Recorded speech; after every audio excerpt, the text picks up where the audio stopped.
මේ ඉන්නේ නර්මදා. මේ එයාගේ අලුත් බෝඩිමේ නවතින දෙවනි දවස.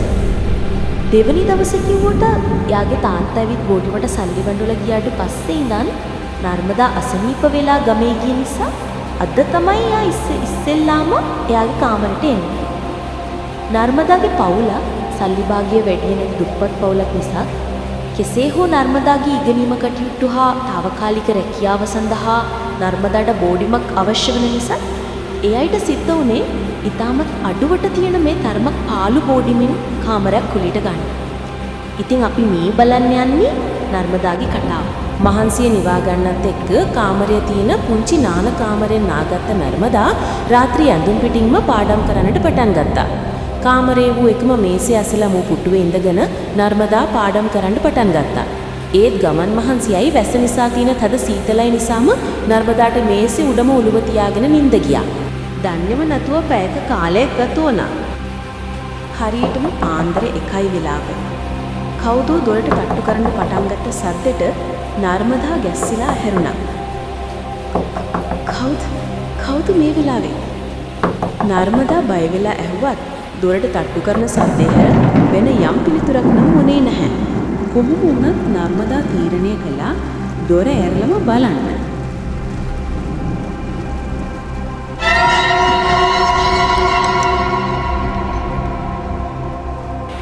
දොර ඇරපු නර්මදාට දෙක ගන්න බුදුමනේ තමන්ගේම වයසේ පසුවන ලස්සන කාන්තාවක්.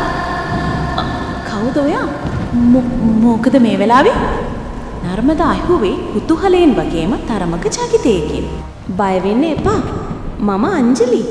මම ඉන්නේ ඔයාට එහා කාමරේ. කාමර අංක 606. නිින්ද යන්නේ නැති නිසා හිතුවා ඔයාට එක පාඩම් කරන්න එන්න. කමක් නැද්ද මම ආවට? ඒ සුරූපී කාන්තාව ඇහුවා.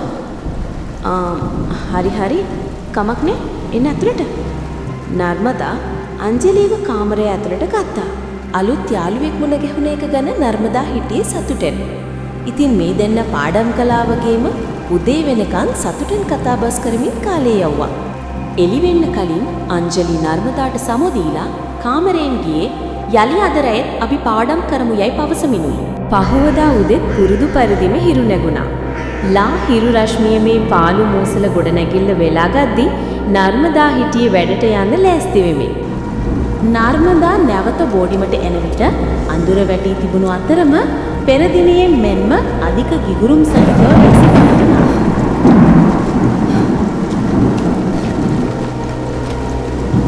එදත් බිල්ඩින්ගේ සිකියුරිටි ඔෆිසර් වැඩට ඇවිත් තිබුණේ නැහැ. නර්මදා කෙලින්ම ගියේ එයාගේ කාමරයට. රාත්‍රී ආහාරයේ එන අතර දුරදී ගෙන සිටි නිසා මදක් ගිමන් හැර ඇඳුම් මාරු කරගත් ඇය සුපුරුදු පරිදි පාඩම් කිරීමට යොමු වුණා. ඇයි මේ අංජලි තාම නැත්තේ? දැන් පාන්දර 1ටත් කිට්ටුයිනේ. ඇය ඇයටම පවසාගත්තේ බිඳුණු අපේක්ෂාවකින්. මේ අතරේ නර්මදා තීරණය කරනවා අංජලි බැලීමට ඇගේ කාමරය වන අංක 606 කාමරය වෙත යාමට. ඇය සෙමෙන් පාළු අඳුරු කොරිඩෝව දිගේ ඉදිරියට ඇදෙන්නේ අංක 606 කාමරය වෙත යාමටයි. ඇත්තටම මොන වගේ බෝඩිමත්ද මේක? ගිනිගත්ත පරණ බිල්ඩින්මක්. අපිත් ඉතින් සල්ලි නැති නිසා වෙන කරන්න දෙයක් නැතිකමට ආව මිසක් අංජලිත් එහෙම වෙන්නේ නැති. ගමන් කරන අතරතුර නර්මදා තමන්ටම කියාගත්තේ සිටින්. කාමරාංක 606 වෙත එන නර්මදාට ඒ කාමරය ඇතුලින් ටිකක් අමුතු සද්දයක් ඇහෙනවා. ඒ සද්දේ පැහැදිලි නැති නිසා ඇය දොරට කන තබා ඒ ශබ්දය අසා සිටිනවා. ශබ්දය අපැහැදිලි වුණත් ඒ ශබ්දයේ ආකාරයට අංජලියට යම් අනතුරක් සිදුවනවාද යන සැකය නර්මදාට ඇති වෙනවා.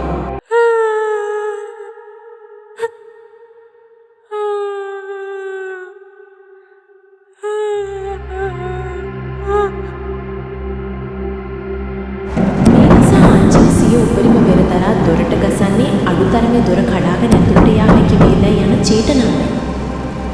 අංජලි දොර අරින්න. මොකද වෙන්නේ? ඔයාට කරදර ඇද්ද? නර්මදා කෑ ගසා අසනවා. මේ වෙද්දි නර්මදාගේ සිතේ නොසෑහෙන තරම් බියක් ඇති වෙලා. මේ නිසා ඇය වේගෙන් සිය කාමරය වෙත දිව යනවා. නැවත කාමරේ බලා දිවෙන ඇය සිය කාමරයට අතුළු වීමට පෙර නැවත කොරිඩෝවේ කෙළවර දෙස හැරී බලනවා. ඇය දුක දෙයි. බියකට පත් වෙනවා.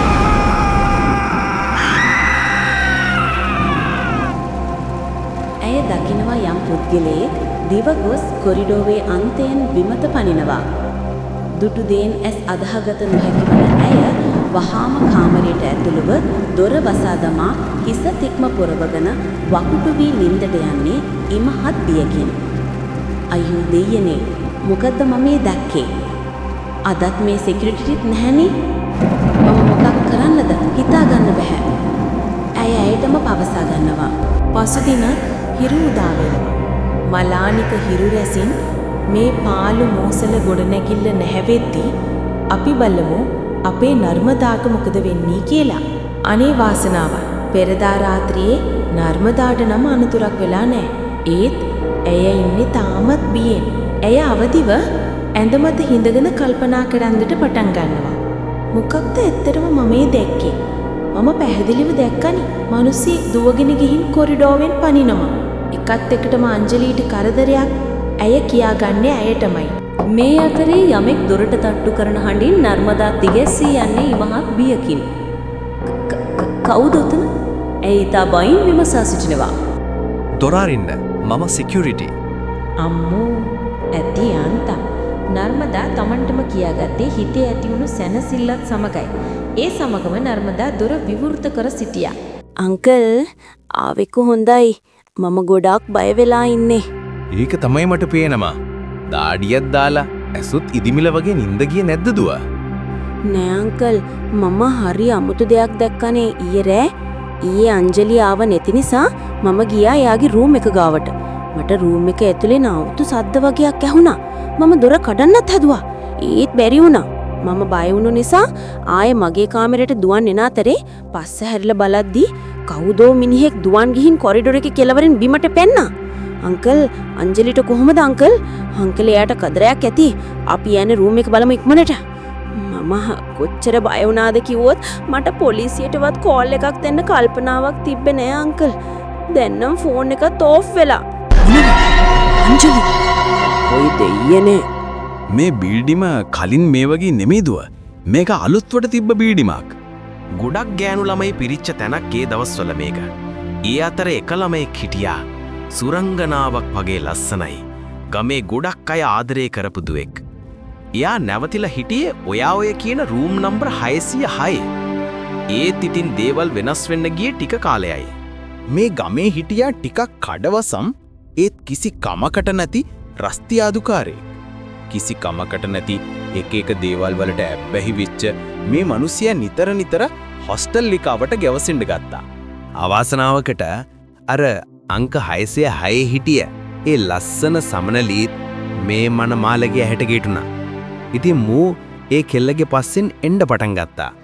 කොහොම හරි මේ දින් අතර ආදර පළහිලව්වක් ඇති වෙලා තිබ්බා. අපි කවුරුත් නොදනම. මමත් කීප වතාවක් දැක්කා.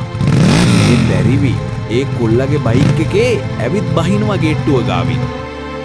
ඒත් මට කියලා කරන්න පුරාන් දෙයක් තිබ්බේ නැහැ. ඒත් මම දැනන් හිටියේ නැහැ මේ කොළුව රැට බිල්ඩිමේ අනෙක් පැත්තෙන් කම්බයක් දාලා ජනේලෙන් බිල්ඩිම්මට ඇතුළු වෙලා තියෙනවා. මේ කොළුවගේ නම වික්‍රාන්ත. මේ දෙන්නා පාන්දර වෙනකන් කාමරය අංක 606 ඒ දෙන්නගේ හනිමූන් රූම් එක කරගෙන තිබ්බා. මෙහිම දවස් යද්දී එක පාළු මූසල රැයක් ආවා. අකුණු ගහ වහිනවා. පාන්දර එකට විතර ඇති මම ඊටියේ පත්‍රයක් කියව. මට මහා අමුත්තක් දෙනුන් නිසා මම ගියා උඩට ටිකක් රූම්ස් පරීක්ෂා කරන්න. මම ගියේ ටෝර්ච් එකක් පත්තු කරන්න. මොකද ලයිට් දැම්මොත් කවුරු හරි ඇහැරෙන්න පුරුවන් නිසා. ඒ යද්දී මට ඇහුණා කාමර අංක 606 පැත්තෙන් අමුතු සද්දයක්. හරියට ගෑනු ළමයක් කෙන්දිරි ගන්නවා වගේ. මම ඉක්මන් කරලා ඒ පැත්තට යන්න පටන් ගත්තා. එතකොටම මම දැක්කා 606 කාමරේ දොර ඇරන් එළියට පැනපු කවුරු හරි දුවල ගිහින් කොරිඩෝ එකකින් පනිනවා. මම කාමරේට විපරම් කරලා බැලුවා. හත් දෙයියනේ. ඇඳේ ලේ පැල්ලමක්. සිද්ධ වෙලා තියෙන දේ මට හිතාගන්න පුරුවන් වුණා. මම ඉක්මනට පොලිසියට කෝල් කරා. ඒත් පරක්කු වැඩි. ඒ වෙනකොටත් එයා අපිව දාලා ගිහින්. ඒ විතරක් නෙමෙයි අර වික්‍රාන්ත් කියන මිනිස්සෙගේ නිසල දේහයත් ජනේලේ ගාව බිම තිබිලා පොලිසිය හොයාගත්තා. එතනින් කතාව ඉවර වුණේ නැහැ. මේ සිද්ධිය දැනගත්ත ගමේ මිනිස්සු බිල්ඩිම වටේ රොක් වෙලා උද්ඝෝෂණය කරන්න පටන් ගත්තා. අර ගෑනු ළමයට අනතුරක් වුණේ බිල්ඩිමේ ආරක්ෂාව මදි නිසා කියලා. අන්තිමේදී කේන්තිය වැඩිකමට මේ මිනිස්සු අලුත්වට තිබ්බ මේ බිල්ඩිම ගිනිපත් කළා. කතාව කියලා ඉවර වෙද්දී නර්මදාට හොඳටම වෙවුලන්න වුණා අරගෙන. එතකොට මාත් එක්ක පාඩම් කරපු අංජලිද 606 රූම් එකේ හිටියේ අංකල්. ඔව් දුවා. එයා තමයි. ඒත් ඒ සිද්ධියෙන් පස්සේ මේ බිල්ඩිම කීප දෙනෙක්ම කුලියට ගත්තා. ඒත් මෙහෙම සිද්ධියක් වුණාමයි.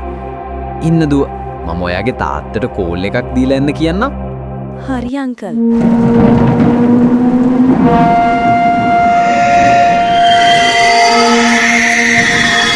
ඉතින් මේ වගේම තවත් කතා දිගටම බලන්න අපේ ඩාර්ක් ඩයරිස් channel එක subscribe කරලා තියාගන්න. like කරන්න, comment කරන්න තමතක කරන්න එපා. ඕගොල්ලොන්ට කතාව ගැන අපු මම රාජී. තවත් කතාවකින් මුණ ගැහෙමු.